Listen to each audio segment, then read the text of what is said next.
আপনারা শুনছেন স্টোরি বাংলা, আর আজকে স্টোরি বাংলার বিশেষ নিবেদন মরিস লেবেলার লেখা আর্সেন লুপা ইন প্রিজন অবলম্বনে মালাকুইস দুর্গের রহস্য।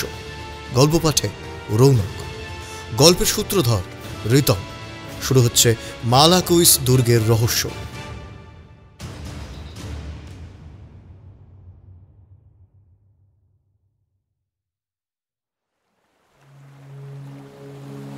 সিন নদীর তীর দিয়ে হেঁটে গিয়েছে, অথচ নদীর ঠিক মাঝ বরাবর পাহাড়ের ওপর ঠায় দাঁড়িয়ে থাকা মালাকুইস পরিবারের ছোট্ট সামন্ত দুর্গটি দেখেনি এমন পর্যটক খুঁজে পাওয়া দুষ্কর। ধনুকের মতো বাঁকানো খিলানযুক্ত সেতু দ্বারা দুর্গটি তীরের সাথে যুক্ত। চারপাশে নলখাগড়া বনের ভেতর দিয়ে বয়ে চলেছে প্রশান্ত নদীর স্রোত, আর দোয়েল পাখির দল স্যাঁতস্যাঁতে পাথরের টুকরোগুলোর ওপর বসে ডানা ঝাপটিয়ে বেড়াচ্ছে। মালাকুইস দুর্গটির নামটা যেমন দাঁত ভাঙা, তেমনি দুর্গটির ইতিহাসও এর নামের মতোই ঝঞ্ঝাটপূর্ণ। আর সেই ইতিহাস দুর্গের জটিল ডিজাইনের মতোই জটিল। অগণিত যুদ্ধ, অবরোধ, হামলা, লুটপাট আর গণহত্যার মধ্যে দিয়ে রচিত হয়েছে সেই ইতিহাস। এখানে যেসব অপরাধ সংঘটিত হয়েছে তা শুনে যে কোনো নির্দয়ের কঠোর হৃদয়টাও কেঁপে উঠবে। দুর্গটির সাথে কত যে রহস্যময় লোককথা আর কিংবদন্তি জড়িয়ে আছে তারও ইয়ত্তা নেই। কথিত আছে যে একটি বিখ্যাত ভূ সুড়ঙ্গ এই দুর্গ থেকে শুরু হয়ে জমিজেস মঠ হয়ে রাজা সপ্তম চার্লসের জমিদার বাড়িতে গিয়ে ঠেকেছে। সপ্তম চার্লসের সেই জমিদার বাড়িটি রাজার প্রিয় উপপত্নী অ্যাগনেস সোরেলের নামে নামকরণ করা হয়েছে। মহাবীর এবং বিখ্যাত দস্যুদের স্মৃতি বিজড়িত প্রাচীন সেই দুর্গটিতে এখন যিনি বাস করেন তার নাম ব্যারন নাথান কাহর্ন। যদিও শেয়ার বাজারে তিনি শয়তান ব্যারন নামেই বেশি পরিচিত। শেয়ার মার্কেটে নেমে রাতারাতি বদলে যায় তার ভাগ্য। অর্জন করেছে অঢেল সম্পত্তি। মালাকুইস পরিবারের সর্বশান্ত এবং সর্বশেষ মালিকরা এই প্রাচীন দুর্গটি একদম পানির দামে ব্যারনের কাছে বিক্রি করতে বাধ্য হয়েছিল। পানির দরে কিনে নিয়ে এই দুর্গেই কাহন তৈরি করেছেন আসবাবপত্র, চিত্রকর্ম, খোদাইকৃত মূর্তি আর চীনামাটির পাত্রের এক অভূতপূর্ব সংগ্রহশালা। 3 জন বৃদ্ধ চাকরের সাথে সে একাই বাস করে এখানে। বাইরের কেউ কখনো এ জায়গা মাড়ায় না বললেই চলে।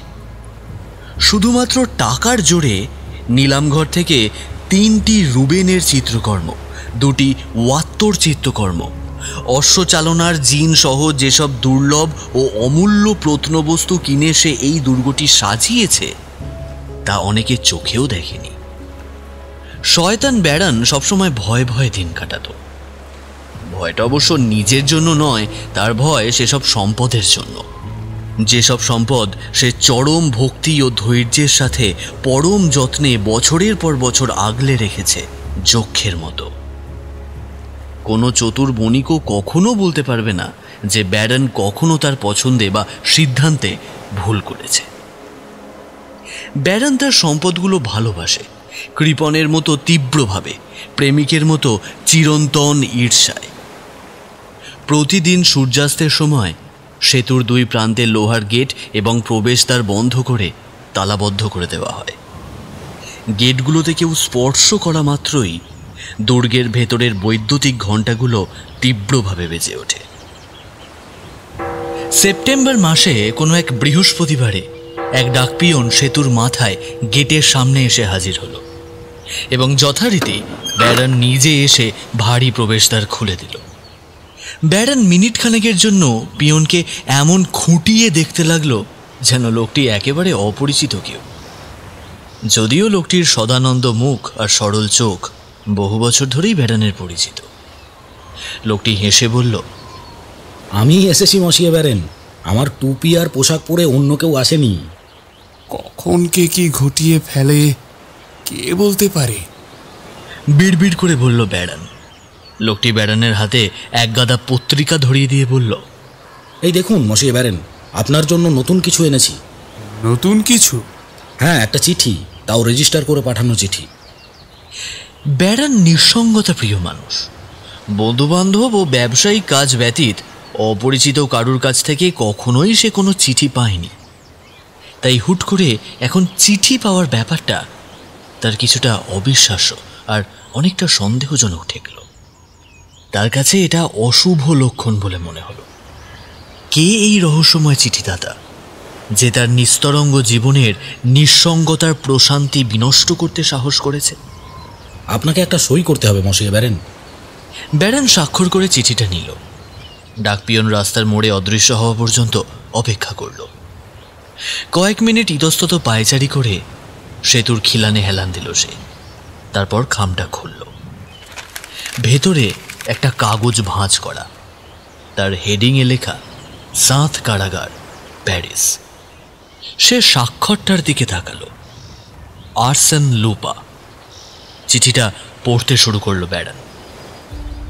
মসিয়ে ব্যারন, আপনার দুর্গের গ্যালারিতে ফিলিপ দ্য শ্যাম্পেনের নিপুণ হাতিয়া কাজের ছবিটা রয়েছে, সেটি আমারও খুবই পছন্দের। আপনার রুবেনের চিত্রকর্ম আর ওয়াত্তর ছোট চিত্রকর্মটিরও ভীষণ ভক্ত আমি। বৈঠকখানার ডান দিকে রাজা ত্রয়োদশ লুইয়ের সুরম্য টেবিল, বেউভাইয়ের পর্দা, গেরিডান সাম্রাজ্যের রাজা জ্যাকবের নামলিপি আর রেনেসা সিন্দুকও আমার চোখে পড়েছে। বৈঠকখানার বাঁ দিকে রয়েছে বাক্সভর্তি অলংকার আর ছোট ছোট ছবি। আপাতত আমি এগুলো পেলেই সন্তুষ্ট।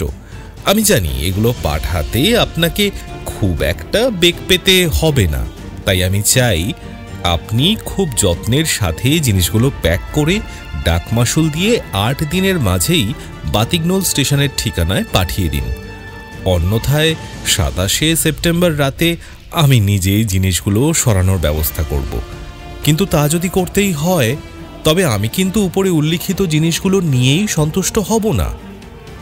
আপনার মূল্যবান সময় নষ্ট করার জন্য আন্তরিকভাবে ক্ষমা প্রার্থনা করছি। আশা করছি আপনার একান্ত অনুগতই অধমের উপর বিশ্বাস রাখবেন আপনি। আর্সেন লুপা। অনুগ্রহ করে ওয়াত্তর বড় চিত্রকর্মটি পাঠাবেন না। যদিও আপনি জিনিসটার জন্য 30,000 ফ্রাঁ ব্যয় করেছেন, কিন্তু এটি নকল। আসল চিত্রকর্মটি বারাসের পরিচালনা পর্ষদ আয়োজিত এক অনুষ্ঠানে লাগা অগ্নিকাণ্ডে পুড়ে গিয়েছিল। গারাতে স্মৃতি মনে করুন। 15 লুইয়ের চাবির গোছাটার ব্যাপারেও আমার কোনো আগ্রহ নেই। ওটা আসল কিনা তা নিয়ে আমার যথেষ্ট সন্দেহ রয়েছে। চিঠিটা ব্যারনকে খুবই বিচলিত করে তুলল। চিঠিতে যদি অন্য কারো স্বাক্ষর থাকত তবে সে এতটা ভয় পেত না, কিন্তু এখানে যে স্বয়ং আর্সেন লুপার স্বাক্ষর। নিয়মিত সংবাদ পাঠক হিসেবে ব্যারন এই শহরের সব অপরাধ সম্পর্কেই জানে। আর্সেন লুপা নামধারী এই রহস্যময় চোরের কীর্তিকলাপও তাই তার কাছে অজানা নয়। ব্যারন অবশ্য জানে যে লুপাকে তার শত্রু গাইমার্ড আমেরিকায় গ্রেপ্তার করে সাঁতের কারাগারে বন্দি করে রেখেছে। কিন্তু সে এটাও জানে যে আর্সেন লুপা চাইলে যে কোনো অসম্ভবকেও সম্ভব করতে পারে। আর তাছাড়া দুর্গের সঠিক বিবরণ, চিত্রকর্ম ও আসবাবপত্রগুলোর অবস্থানের বর্ণনাই ব্যারনকে সতর্ক করে দেওয়ার জন্য যথেষ্ট ছিল। যেসব জিনিস তার চেনা মানুষজনও কোনোদিন চোখেও দেখেনি, সেই সব জিনিসের ব্যাপারে সে জানল কি করে? ব্যারন চিন্তিত মনে চোখ দুটি তুলে দুর্গটির সীমারেখার দিকে তাকাল। এর খাড়া পাথুরে পাদদেশ আর চারিদিকে সুগভীর জলরাশির দিকে এক দৃষ্টে তাকিয়ে সে তার ঘাড় নাড়ল। না, সহসা কোনো বিপদের সম্ভাবনা নেই। দুনিয়ার কোনো মানুষেরই তার অমূল্য সংগ্রহশালা আগলে রাখা এই দুর্ভেদ্য দুর্গে প্রবেশ করার ক্ষমতা নেই। দুনিয়ার কেউ হয়তো পারবেও না, কিন্তু আর্সেন লুপা দরজা, দেওয়াল, টানা সেতু কি তাকে আটকাতে পারবে? আর্সেন লুপা যেখানে একবার প্রবেশের সিদ্ধান্ত নিয়েছে, সেখানে কি ভীষণ বাধা আর সুপরিকল্পিত সতর্কতা কোনো কাজে এসেছে? সেই সন্ধ্যায় সে রুয়েনের সরকারি উকিলের ঠিকানায় একটা চিঠি পাঠিয়ে দিল। চিঠির সাথে ভয় দেখানো আর্সেন লুপার চিঠিটাও জুড়ে দিয়ে সহায়তা ও নিরাপত্তার ব্যবস্থা করার জন্য অনুরোধ করল। উত্তর আসতে সময় লাগলো না। সামান্য সাদৃশ্য, এই শব্দটাই ব্যারনের চোখে পড়ল, আর সেটাই তার মনের সন্দেহকে আরো উস্কে দেওয়ার জন্য যথেষ্ট ছিল। তার কাছে মনে হলো এই দুটো শব্দই যথেষ্ট। তার ভয় ক্রমেই বাড়তে লাগলো। লুপার চিঠিটা সে বারবার পড়ল। আমি নিজেই জিনিসগুলো সরানোর ব্যবস্থা করব। আর সেই নির্দিষ্ট তারিখটি হল 27 সেপ্টেম্বরের রাত। সন্দেহপ্রবণ স্বভাবের জন্য ব্যারন তার চাকরদেরকেও এ ব্যাপারে বিশ্বাস করতে পারছিল না। জীবদ্দশায় এই প্রথমবারের মতো সে কারোর সাথে কথা বলে পরামর্শ নেওয়ার প্রয়োজনীয়তা অনুভব করল।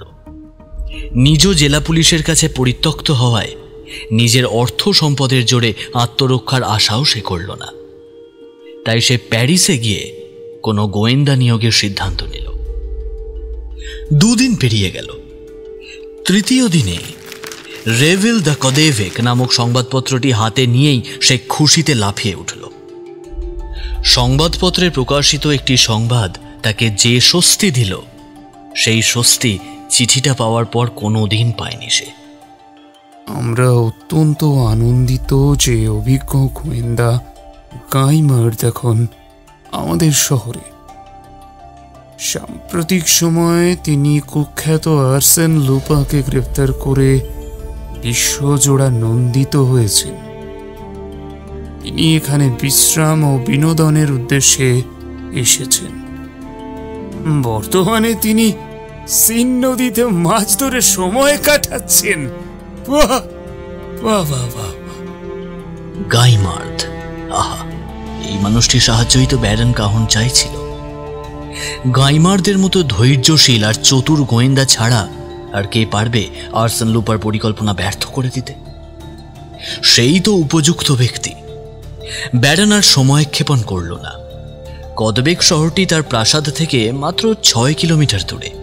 নিরাপত্তাহীনতার ঘুম ছুটে যাওয়া একটি লোকের জন্য এ দূরত্ব অতি সামান্যই। অনেক চেষ্টার পরেও গোয়েন্দা প্রবরের ঠিকানা জোগাড়ে ব্যর্থ হওয়ার পর ব্যারন সরাসরি চলে গেল জাহাজঘাটের পাশে রেভেল পত্রিকার অফিসে। সে প্রতিবেদনটির লেখককে খুঁজে বের করল। লেখককে খুঁজে পাওয়া গেল অফিসেই। তাকে গাইমার্ড এখন কোথায় আছে জিজ্ঞেস করলে বলল, গাইমার্ডকে খুঁজছেন? নিশ্চিত কোথাও বসে চুপচাপ মাছ ধরছেন গোয়েন্দা মহাশয়। তার সাথে দেখাটা তো হয়েছিল ওই মাছ ধরতে গিয়েই। সৌভাগ্যবশত ছিপের ওপর লেখা তার নামটা চোখে পড়ে গিয়েছিল, নইলে কি আর চিনতে পারতাম? ওই তো ওই গাছের নিচে দাঁড়িয়ে আছেন। খড়ের টুপি পরা ছোটখাটো ওই লোকটার কথা বলছেন? উনি গাইমার্ড? হ্যাঁ, লোকটা খুব স্বল্পভাষী আর ভীষণ ভীষণ অমেশুক প্রকৃতির। 5 মিনিট পর ব্যারন বিখ্যাত গোয়েন্দা গাইমার্ডের সামনে এসে হাজির হল। সে নিজের পরিচয় দিয়ে আলাপ জমাবার চেষ্টা করল, কিন্তু আলাপ তেমন জমল না। তারপর ভনিতা ছেড়ে সে সরাসরি নিজের কেস সম্পর্কে বিস্তারিত জানালো। অপরজন ধীর স্থির আর মনোযোগী হয়ে শুনল, কিন্তু ছিপ থেকে দৃষ্টি ফেরালো না। ব্যারনের গল্প বলা শেষ হলে ঘুরল গাইমার্ড। ব্যারনের প্রতি গভীর সমবেদনা জানিয়ে সে বলল, মসিয়ে, যাকে লুট করবে তাকেই সাবধান করা তো চোরদের রীতি নয়। বিশেষ করে আর্সেন লুপা তো কখনোই এ ধরনের বোকামি করবে না। কিন্তু মসিয়ে, বিশ্বাস করুন, আমার যদি বিন্দুমাত্র সন্দেহ থাকতো, পুনরায় আর্সেন লুপাকে গ্রেপ্তার করার আনন্দটা আমি কখনোই মিস করতাম না। দুর্ভাগ্যবশত সেটা পারছি না, কারণ লোকটা ইতিমধ্যেই কারাগারে বন্দী। কারাগারে বন্দি কাউকে তো গ্রেপ্তার করা যায় না, তাই না? আবার সেখান থেকে চুরি ডাকাতি, হুমকি দেওয়া চিঠিও লেখা যায় না। যদি পালিয়ে যায়? সাঁত থেকে কেউ পালাতে পারে না, কিন্তু সে তো আর বাকিদের থেকে আলাদা নয়। তবুও বেশ, যদি পালিয়েই যায় তবে ভালোই হয়। ব্যাটাকে আবার পাকড়াও করার আনন্দ পাবো আমি। আপনি এখন বাড়ি গিয়ে নিশ্চিন্তে ঘুমুন। মাছগুলোকে ভয় পাইয়ে দিচ্ছেন অযথাই। কথাবার্তা সেখানেই শেষ হলো। ব্যারেন প্রাসাদে ফিরে এলো। গাইমারদের উদাসীনতা দেখেই সে বুঝে গেল এর কাছেও সাহায্য পাওয়ার কোনো সম্ভাবনাই নেই। নিজেকেই প্রস্তুত থাকতে হবে। সে হুড়কো পরীক্ষা করল, চাকরদের ওপর নজর রাখল। পরবর্তী 48 ঘন্টা স্বাভাবিকভাবেই কেটে গেল। সে নিজেকে প্রায় মানিয়েই ফেলেছিল যে তার ভয় নিছকই অমূলক। আর বিখ্যাত গোয়েন্দা গাইমার্দ তো বলেই দিয়েছে, চোরেরা যাকে লুট করে তাকে কখনো সতর্ক করে না।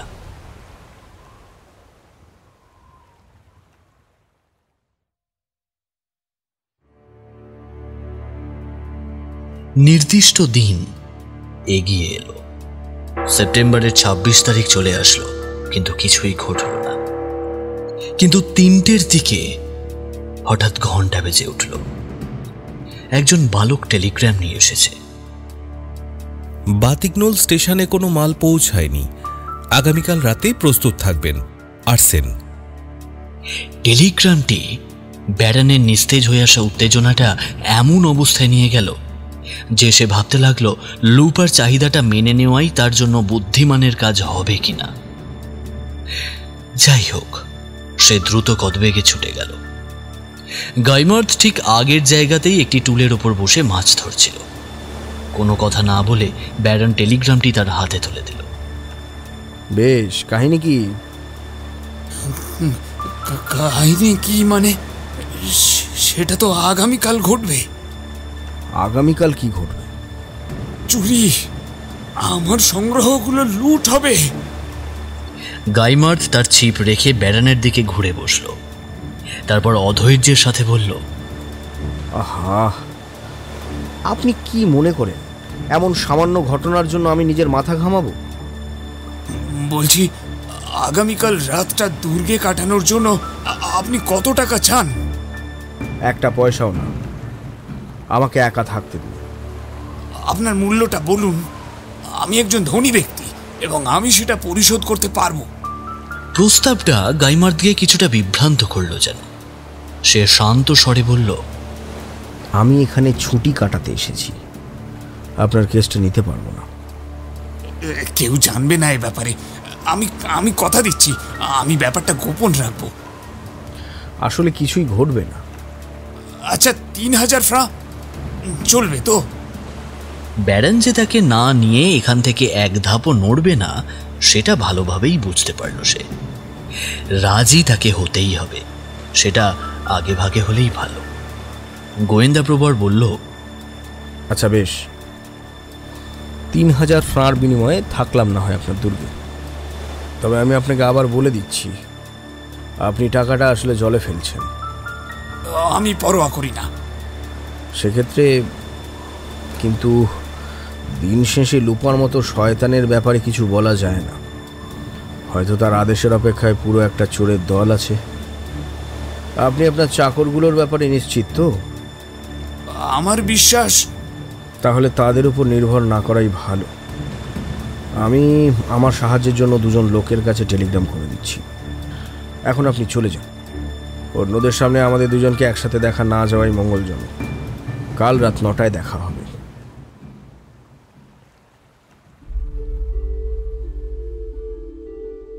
আর্সেন লুপার বলা নির্দিষ্ট দিনে ব্যারন কাহর্ন তার যুদ্ধের বর্মগুলো সজ্জিত করল, অস্ত্রগুলো আর একবার পালিশ করল, যদিও তার দরকার ছিল না।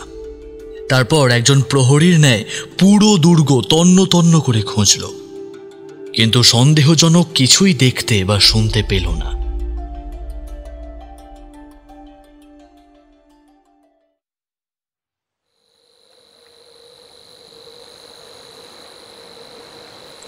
রাত 8:30টায় সে তার চাকরদের ছুটি দিয়ে দিল। চাকররা মূল দুর্গ থেকে আলাদা একটা দালানে ঘুমায়। একটু পরেই ব্যারন পায়ের শব্দ শুনতে পেল। শক্ত সমর্থ পেশিবহুল ষাঁড়ের মতো দেখতে 2জন সহকারী নিয়ে হাজির হয়েছে গাইমার্দ। প্রবেশদ্বার এবং কক্ষগুলোর অবস্থান সহ কেসের সাথে সম্পর্কিত আরও কিছু তথ্য জেনে নিয়ে গাইমার্দ সব দরজা ও জানলা বন্ধ করে দিল, যাতে বাইরে থেকে কেউ প্রবেশ করতে না পারে। সে দেওয়ালগুলো পর্যবেক্ষণ করল, পর্দাগুলো তুলে দেখল।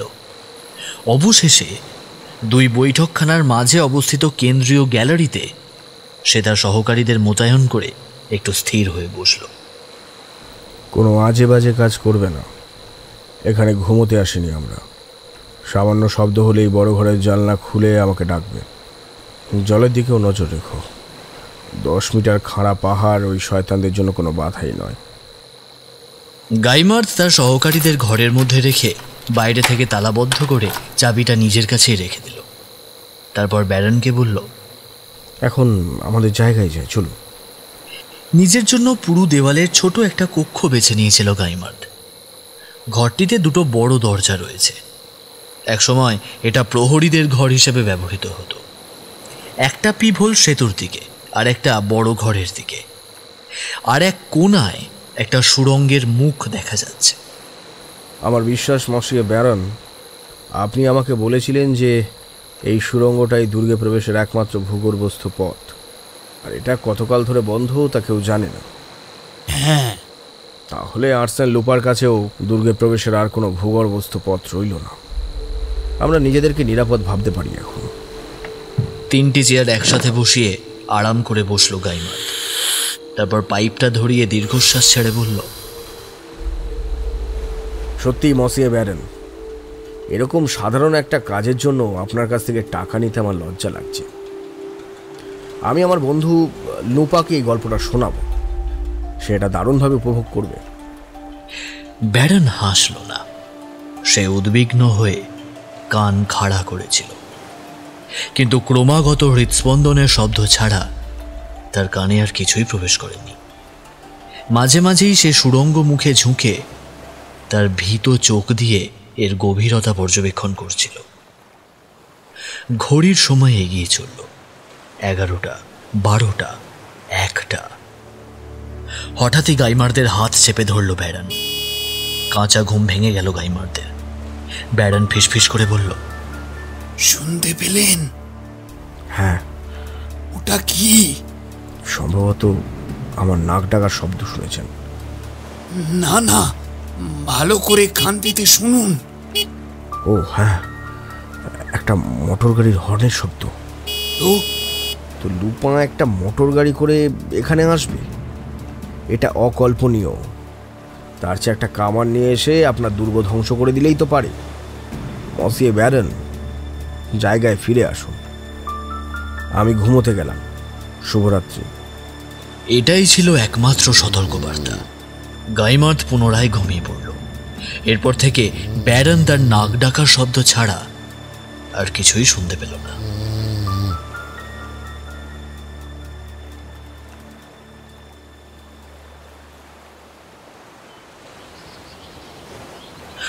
সকালে ঘর থেকে বেরিয়ে আসলো দুজন। নদীর বুক চিরে বয়ে আসা এক স্নিগ্ধ ভোরের কোমলতা দুর্গ জুড়ে ছড়িয়ে পড়েছে। কাহর্ন উচ্ছ্বসিত হয়ে আর গাইমার্দ সব সময়ের মতোই শান্তভাবে সিঁড়ি বেয়ে উঠতে লাগলো। তারা কোনো শব্দ শুনল না, সন্দেহজনক কিছু দেখলও না। আমি আপনাকে কি বলেছিলাম মসিয়ে ব্যারন? সত্যিই আপনার প্রস্তাবটা গ্রহণ করা উচিত হয়নি। আমার লজ্জা লাগছে। সে তালা খুলে গ্যালারিতে প্রবেশ করল। 2 চেয়ারের ওপর শরীর ঝুঁকিয়ে হাত ঝুলিয়ে ঘুমিয়ে আছে গোয়েন্দার 2 সহকারী। তোমরা ঘুমোচ্ছ কেন? ঠিক সেই মুহূর্তেই ব্যারন আর্তনাদ করে উঠল। চিত্রকর্মগুলো কোথায়? কোথায় গেল চিত্রকর্মগুলো? মূর্তিগুলোই বা কোথায়?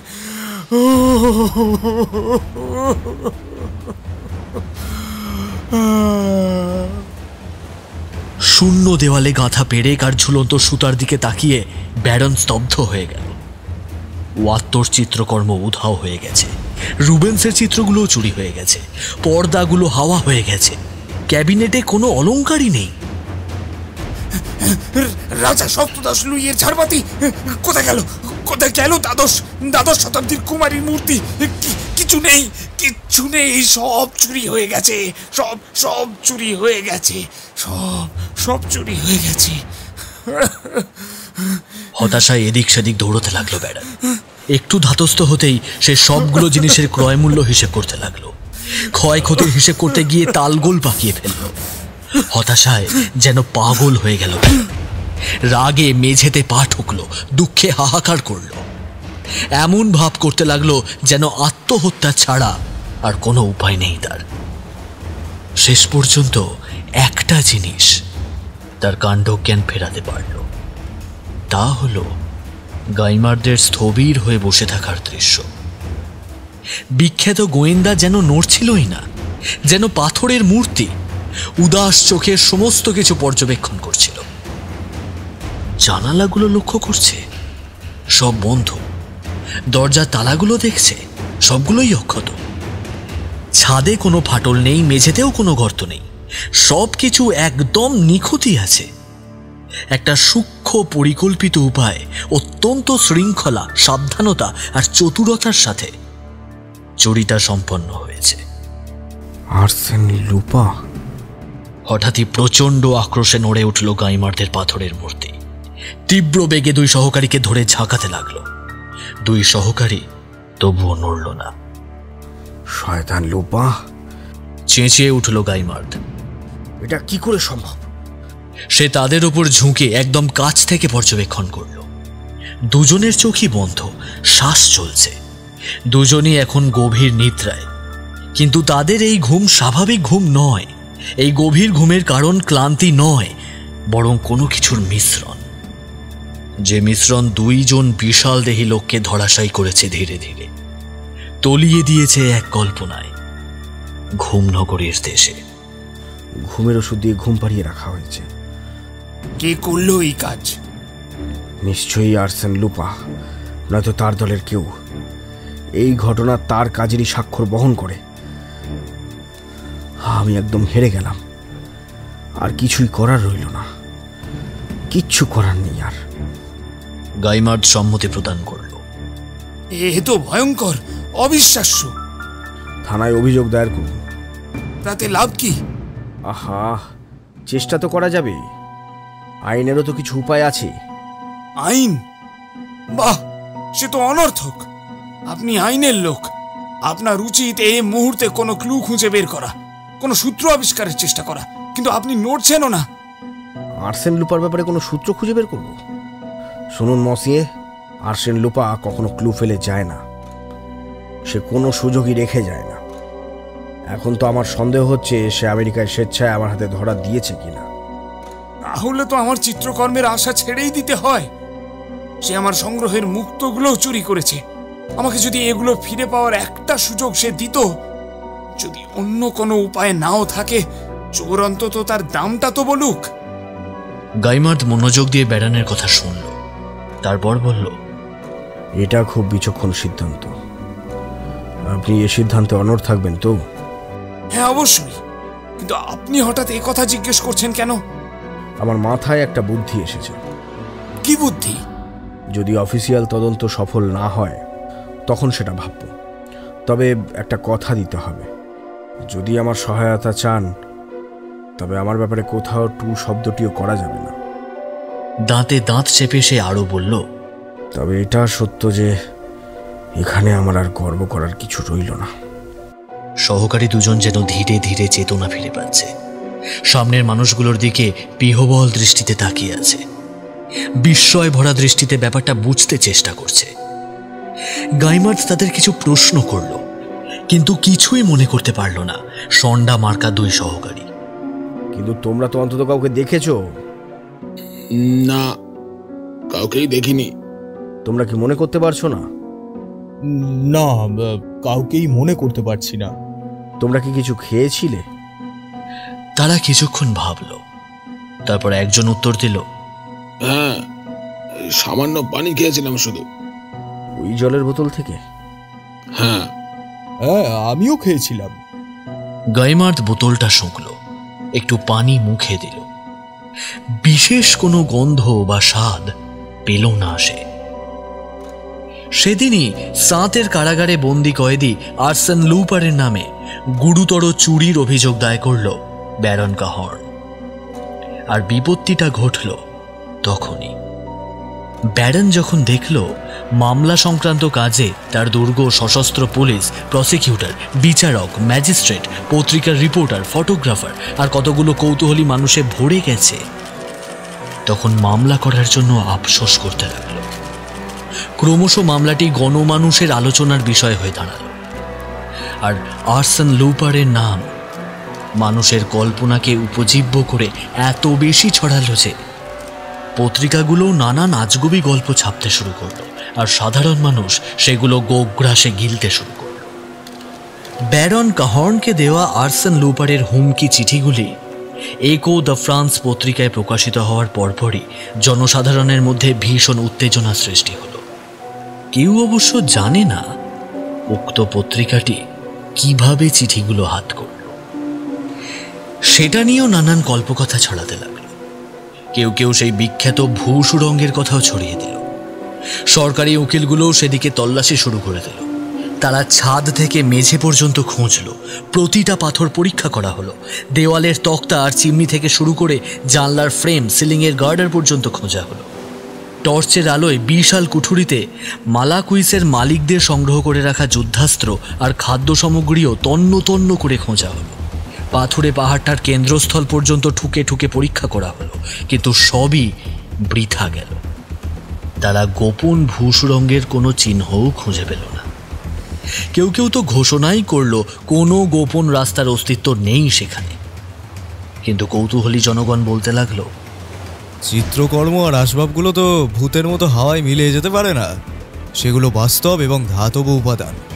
সেগুলো নিয়ে গেলে দরজা জানলা দিয়েই আনা নেওয়া করতে হয়। আর যারা নিয়ে গেছে তারাও দরজা জানলা দিয়েই নিয়ে গেছে। কিন্তু তারা কারা? তারা কিভাবে দুর্গে প্রবেশ করলো আর কিভাবেই বা বের হয়ে গেল? ঠিক কথা, ঠিক ঠিক। হ্যাঁ হ্যাঁ, তাই তো।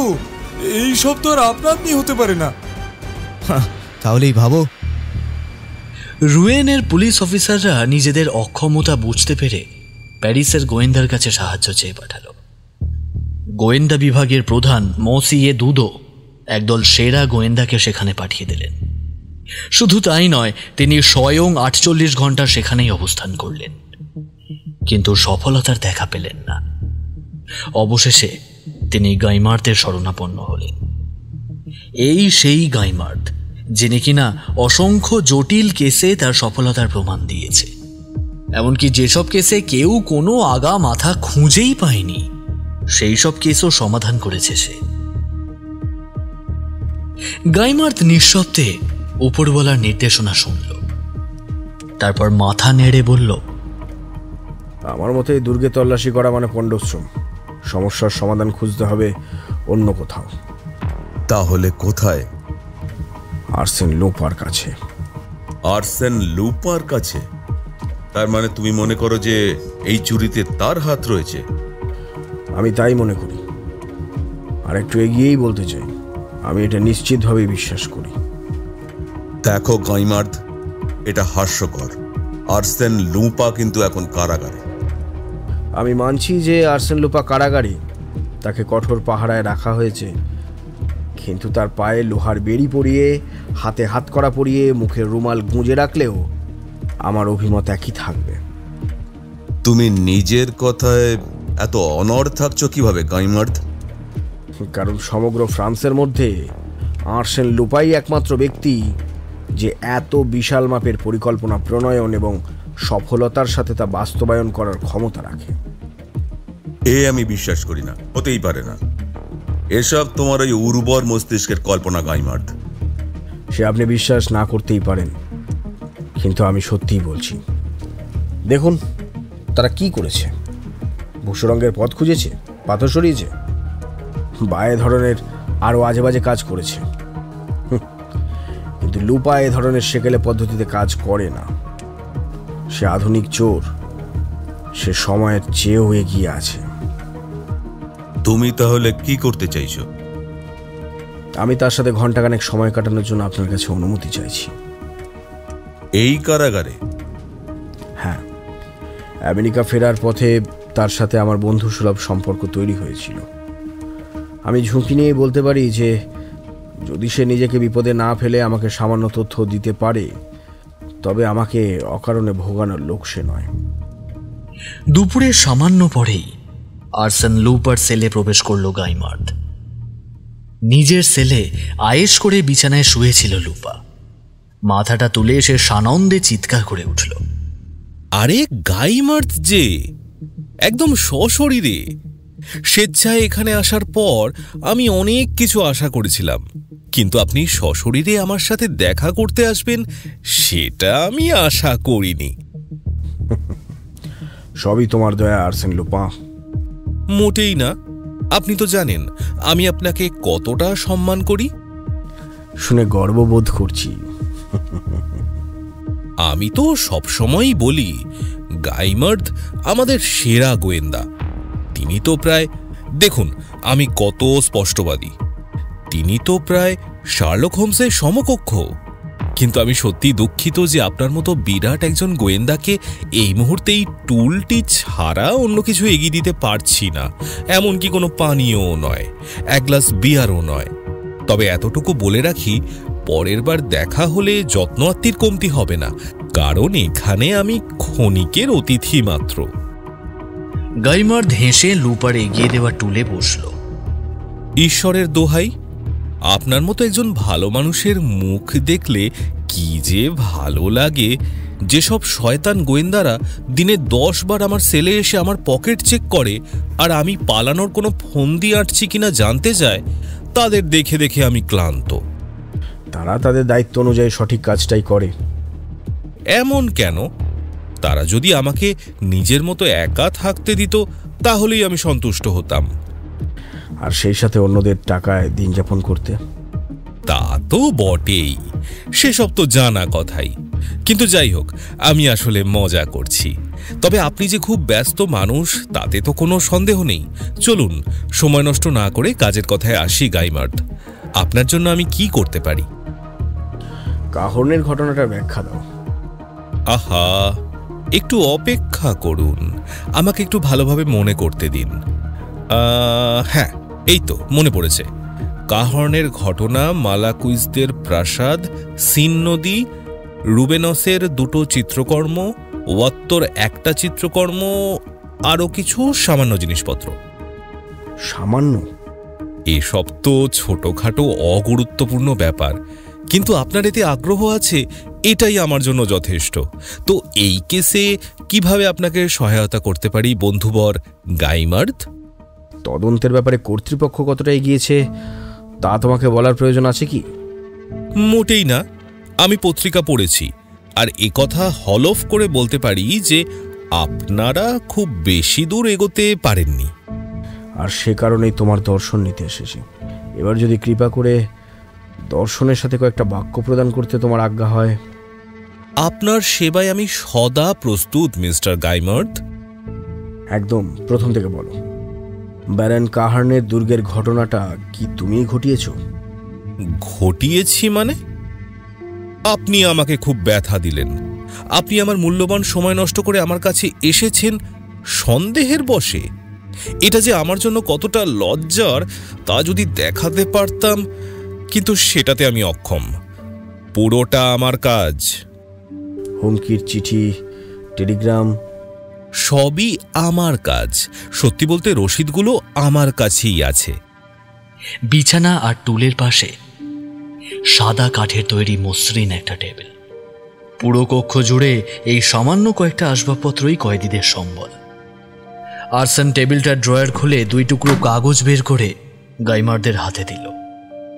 আর দিতেই গাইমার্দের 2 চোখ অবাক আর বিস্ময়ে বড় বড় হয়ে গেল। কণ্ঠ দিয়ে নিজের অজান্তেই বেরিয়ে আসলো, আরে! কিন্তু পরক্ষণেই নিজেকে সামলে নিয়ে হাস্য উজ্জ্বল কণ্ঠে বলল, আরে, আমি তো ভেবেছিলাম তোমাকে কড়া পাহারায় রাখা হয়েছে, তল্লাশি করা হচ্ছে নিয়মিত। আর এখন দেখছি তুমি পত্রিকা পড়ো, ডাকঘরের রসিদ সংগ্রহে রাখো। আসলে এই লোকগুলো খুবই বোকা। তারা আমার পোশাকের লাইনিং খুলে দেখে, আমার জুতোর সোল পরীক্ষা করে, দেওয়ালে শব্দ করে যাচাই করে, কিন্তু তারা বিশ্বাস করতে চায় না যে এরকম সাধারণ জায়গায় কোনো কিছু লুকিয়ে রাখার মতো নির্বোধ আর্সেন লুপা নয়। কি যে মজার একটা মানুষ তুমি! সত্যি হতবুদ্ধি করে দিয়েছো একেবারে। আচ্ছা, এসব ছাড়ো, তুমি আমাকে পুরো ঘটনাটা বিস্তারিত বলো তো। এত তাড়াতাড়ি বলে দিলে হয়? আমি আমার সব গোপন কথা আপনাকে বলে দেব, আমার ছোটখাটো ট্রিক্সগুলো জানিয়ে দেব। ব্যাপারটা তো এত সহজ হওয়া উচিত নয়। তাহলে কি তোমার কাছে আসাটা উচিত হয়নি আমার? না গাইমার্দ, আমি সেটা বলতে চাইনি। আর আপনি যখন বলছেন... আর্সেন লুপা 2-3 বার সেলে পায়চারি করে গাইমার্দের সামনে এসে থামল।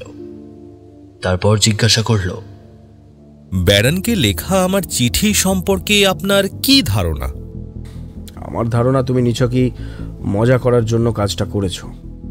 আহা, মজা করার জন্য? শুনুন গাইমার্দ, আমি ভেবেছিলাম আপনি আমাকে আরো ভালোভাবে চেনেন। আমি স্বয়ং আর্সেন লুপা। এ ধরনের ছেলে মানুষই খেলা খেলে সময় নষ্ট করব? অন্য কোনো উপায়ে ব্যারনকে লুট করতে পারলে কি আমি চিঠিটা লিখতাম? আসল কথাটা হলো, চিঠিটাই ছিল জরুরি, খুবই জরুরি। যন্ত্র চালানোর জন্য মোটর যেমন আসল কাজটা করে, এই কেসে ওই চিঠিটাও ছিল তেমন মূল চালিকা শক্তি। এখন আমাকে মালাকুইসদের দুর্গে ডাকাতি করার পরিকল্পনাটা বলতে দিন। আপনার শোনার ইচ্ছে আছে? হ্যাঁ, অবশ্যই। বেশ, এবার ব্যারনের দুর্গের মতো একটা দুর্গের কথা ভাবুন, যেটা দুর্ভেদ্য আর কড়া পাহারায় রাখা। এখন দুর্গটায় প্রবেশ করা কঠিন বলেই কি দুর্গের মধ্যে থাকা অসাধারণ সব জিনিসের প্রতি আমার সব আকর্ষণ আর আগ্রহ ত্যাগ করে চুরির পরিকল্পনা বাতিল করে দেব? স্পষ্টতই না। তবে কি আদিম যুগের মতো একদল দুঃসাহসী যোদ্ধা নিয়ে দুর্গ আক্রমণ করা উচিত হবে? সেটা বোকামি হবে। তাহলে কি চোরের মতো চতুরতার সাথে প্রবেশ করতে পারবো? অসম্ভব। তবে আমার জন্য একটা পথই খোলা রইল। উক্ত দুর্গের মালিক যদি নিজেই আমাকে সেখানে আমন্ত্রণ জানায়। মালিক নিজের বাড়ি চুরি করার জন্য চোরকে আমন্ত্রণ জানাতে যাবে কেন? সে কি পাগল? আগে পুরো ঘটনা শুনুন। ধরা যাক একদিন দুর্গের মালিক একটা চিঠি পেল। চিঠিতে তাকে জানিয়ে দেওয়া হলো যে আর্সেন লুপা নামের এক চোর তাকে লুট করবে। তখন সে কি করবে? প্রসিকিউটরের নিকট অভিযোগ জানিয়ে একটা চিঠি পাঠাবে। কিন্তু তিনিও তখন উপহাসের হাসি হাসবেন, কারণ আর্সেন লুপা তখন কারাগারে বন্দী।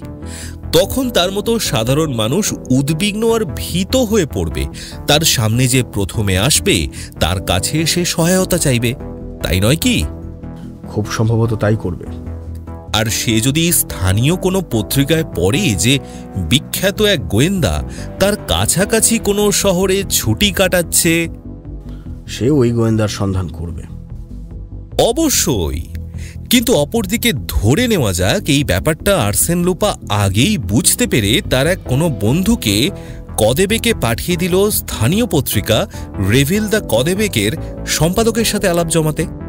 এখানে আপনার জানা প্রয়োজন যে ব্যারন এই পত্রিকাটির গ্রাহক। এখন সেই বন্ধুটি সম্পাদকের সাথে আলাপের সময় আকারে ইঙ্গিতে বুঝিয়ে দিল যে সে নিজেই সেই বিখ্যাত গোয়েন্দা। সে ছুটি কাটাতে কদেবেকে গিয়েছে। তারপর কি ঘটবে বলে মনে হয়? সম্পাদক রেভিল দ্য কদেবেক পত্রিকায় কদেবেকে সেই গোয়েন্দার উপস্থিতি সম্পর্কে সংবাদ ছাপিয়ে দেবে। ঠিক তাই। এরপর দুটো সম্ভাবনার মধ্যে যে কোনো একটি ঘটবে। হয় মাছটা মানে কাহর্ন টোপটা গিলবে না, সে যদি টোপটা না গেলে তাহলে কিছুই ঘটবে না। অথবা দ্বিতীয় ঘটনাটি ঘটবে, যেটা ঘটার সম্ভাবনাই অধিক। সে দৌড়ে এসে লোভীর মতো টোপটা গিলবে।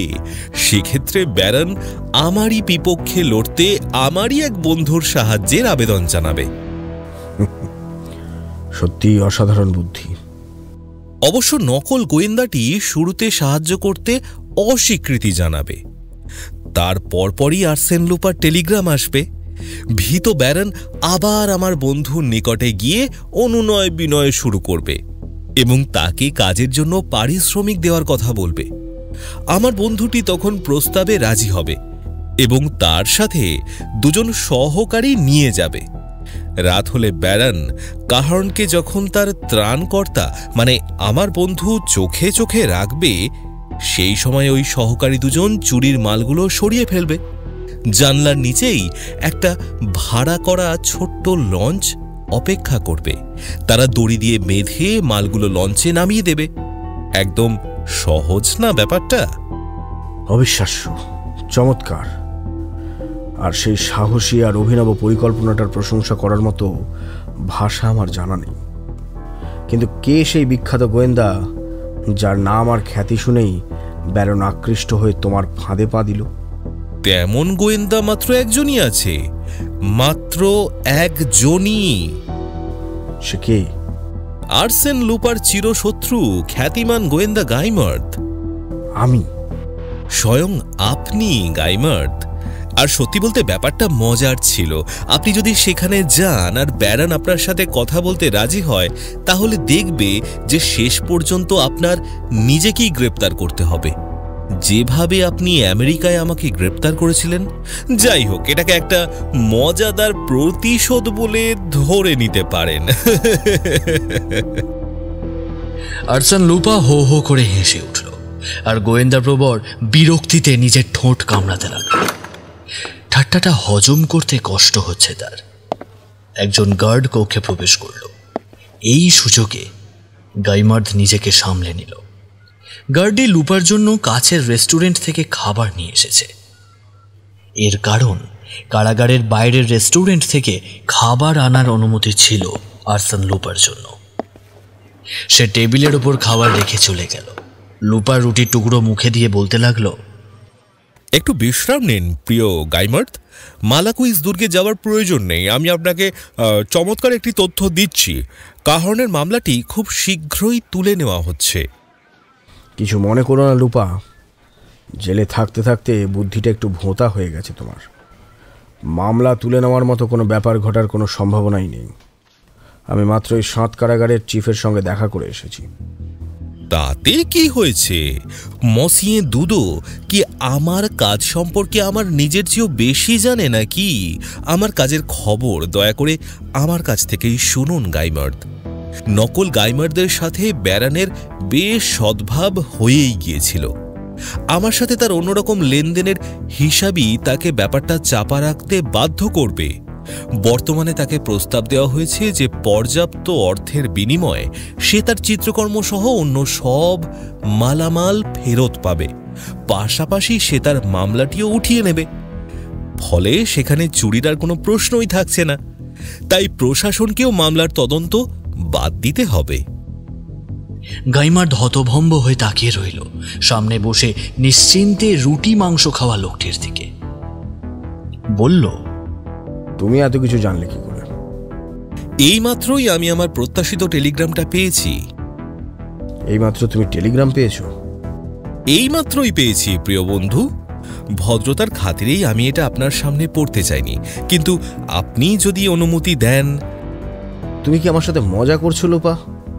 প্রিয় বন্ধু, আমি আপনার সাথে মোটেও রসিকতা করছি না। অনুগ্রহ করে ওই ডিমটার উপরের অংশটা ভেঙে ফেলুন, তাহলে নিজেই দেখতে পাবেন যে আমি আপনার সাথে মজা করছি কিনা। গাইমার্থ যন্ত্রের মতো লুপার নির্দেশ পালন করল।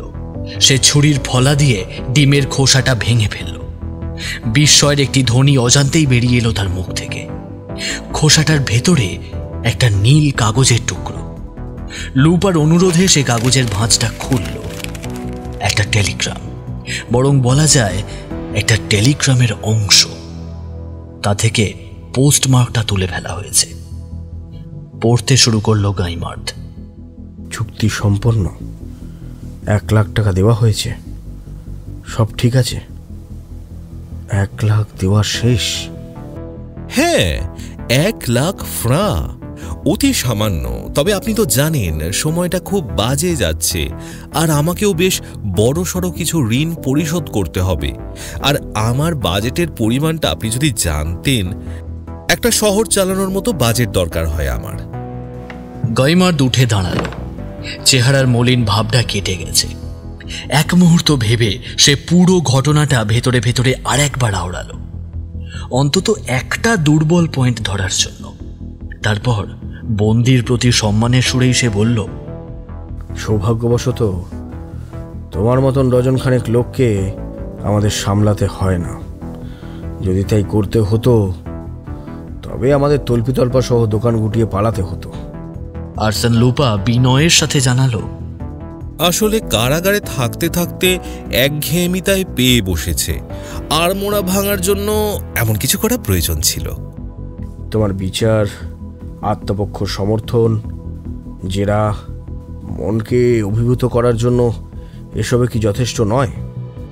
না, কারণ আমি সিদ্ধান্ত নিয়েছি বিচারের সময় আমি উপস্থিত থাকব না। মানে? লুপা প্রচন্ড আত্মবিশ্বাসের সাথে আবারও বলল, বিচারের সময় আমি উপস্থিত থাকব না। সত্যি? হ্যাঁ, আমার প্রিয় মসিয়ে গাইমার্থ, সত্যি। আপনি নিশ্চয়ই ভাবছেন যে আমি এই কারাগারে পচে মরব।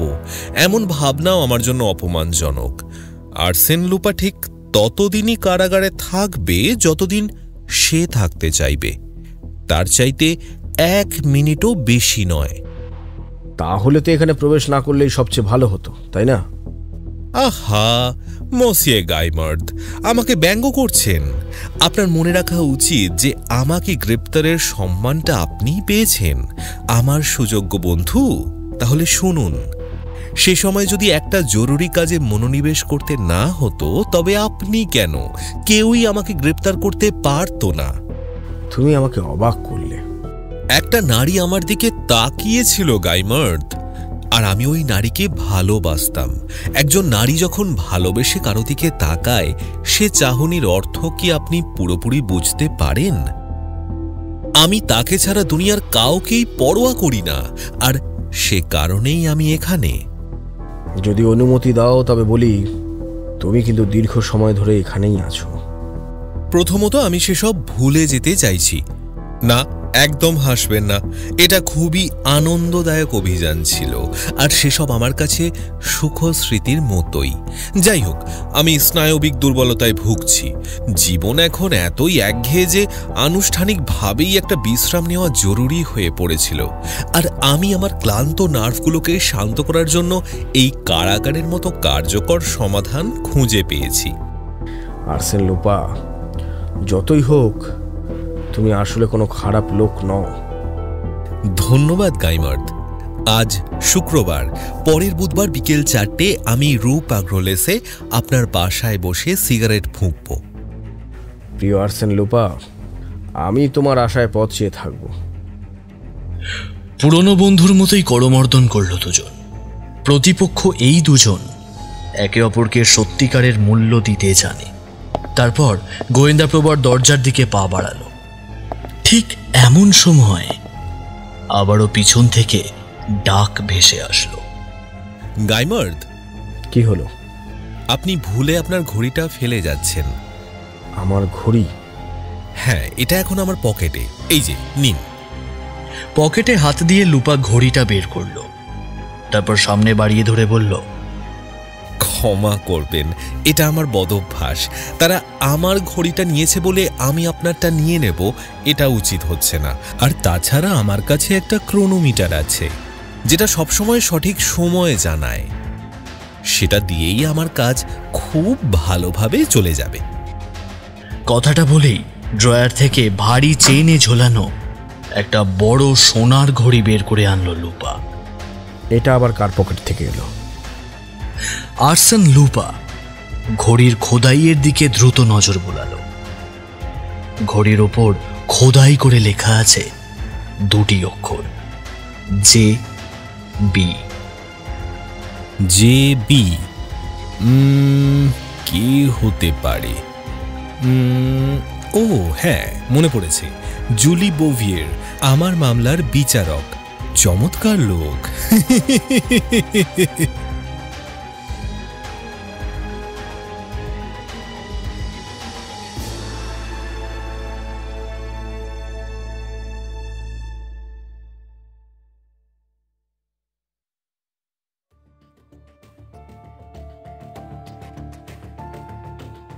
আপনারা শুনছিলেন মরিস লেবলার লেখা মালাকুইস দুর্গের রহস্য। গল্প পাঠে রৌনক, পিয়ন ও লেখকের চরিত্রে শুভজিৎ কর, ব্যারন ও লোক 3 RJ সৌরভ, লুপা সৌমিক, উকিল ও সহকারী 2 শীর্ষেন্দু, গাইমার্থ ও লোক 2 শুভদীপ, সহকারী 1 সাগর নীল, লোক 1 সৌরভ, দুদো ইন্দ্রজিৎ বক্সি, গল্পের পরিচিতি পর্বে রিতম, পোস্টার ডিজাইনে অভ্র, সমগ্র পরিচালনা এবং পরিবেশনায় টিম স্টোরি বাংলা। শেষ হলো স্টোরি বাংলার আজকের নিবেদন, মরিস লেবেলার লেখা মালাকুইস দুর্গের রহস্য। আগামী সপ্তাহে আমরা আবার ফিরে আসব আরও একটি নতুন রোমাঞ্চকর গল্প নিয়ে। ততক্ষণ পর্যন্ত ভালো থাকুন, অন্যকে ভালো রাখুন এবং অবশ্যই শুনতে থাকুন স্টোরি বাংলার প্রত্যেকটি গল্প। স্টোরি বাংলা, গল্পের নতুন ঠিকানা।